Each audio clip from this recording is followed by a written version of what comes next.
একটা গুরুত্বপূর্ণ মিটিং এ ছিলাম, কেন্দ্রীয় অফিসে মিটিং এ থাকা অবস্থায় খবরটা আমরা পেয়েছি। পাওয়ার পরে আমরা আমাদের মিটিং তৎক্ষণাৎ শেষ করে এখানে চলে এসেছি। এখানে এসে যেটা বুঝতে পারলাম যে পর্যন্ত এই আধুনিক মেডিকেল কলেজে কম বেশি 100-র মতো ছাত্রছাত্রী এবং শিক্ষক কর্মচারী আনা হয়েছে। এর মধ্যে অল্প কয়েকজন এখানে আছেন, বাকি সবাইকে বার্ন ইউনিটে পাঠিয়ে দেওয়া হয়েছে।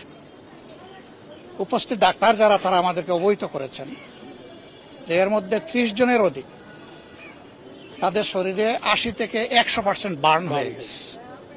80 থেকে 100% যারা বার্ন হয়ে যায়, আমাদের ক্ষুদ্র অ্যাসেসমেন্ট মেডিকেল সায়েন্সের তাদের সারভাইভ করার আশঙ্কা একেবারেই থাকে না।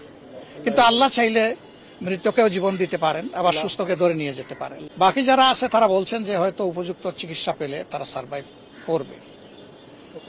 আমরা প্রথমত আল্লাহর দরবারে দোয়া করছি যে আমাদের একটা ছেলে মেয়েও যেন এই অবস্থায় দুনিয়া থেকে বিদায় না নেয়, আল্লাহ যেন সবাইকে হায়াত ফিরিয়ে দেন। আর পরিবারগুলো এখনো জানে না তাদের কলিজার টুকরা কে কোথায় কিভাবে আছে, তাদের এই উদ্বেগটা যেন আল্লাহ দূর করে দেন। চিকিৎসা সেবায় যারা নিয়োজিত আছেন আমরা বলে এসেছি, বার্ন ইউনিটে ইনশাল্লাহ আমরা যাব, তারা যেন তাদের সর্বোচ্চটা দিয়ে তারা চেষ্টা করেন। আমাদের সহকর্মীদেরকে ইতিমধ্যেই আমরা আহ্বান জানিয়েছি, রক্ত লাগে রক্ত দিবে, ঔষধ লাগে ঔষধ দিবে, টাকা লাগে টাকা দেবে, এবং যত ধরনের সহযোগিতা আছে সব দিয়ে যেন এই মানুষগুলার, বিপদগ্রস্ত মানুষগুলোর পাশে আমরা দাঁড়াতে পারি। আমরা দেশবাসীকেও আহ্বান জানাবো যে প্রথমত তাদের জন্য সবাই যেন দোয়া করে, আল্লাহ যেন তাদেরকে সুস্থ করে দেন। দ্বিতীয়ত যার যেখানে যেটুকু করার আছে, সরকার এবং দেশবাসী সবাই যেন আমরা সর্বোচ্চটা করতে পারি।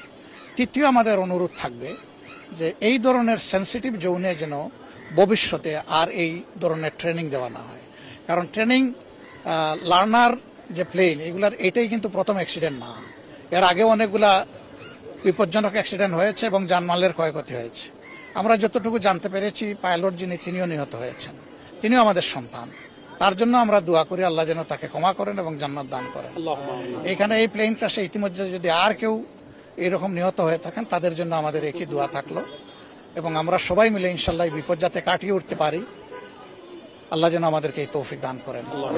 আমরা বিভিন্ন সময় দেখে থাকি যে আপনারা সাংগঠনিকভাবে অনেক উদ্যোগ নেন, এই ধরনের যখন জরুরি পরিস্থিতির মধ্যে তৈরি হয়, এই ধরনের কোনো উদ্যোগ নেবেন কিনা? আমরা অলরেডি সিদ্ধান্ত দিয়ে দিয়েছি এবং আমাদের লোকরা পাশে আছেন, এখানেও আছেন। আমি এসে এখানেও পেলাম লোকদেরকে, সব জায়গায় আছেন, সব জায়গায় থাকবেন ইনশাল্লাহ।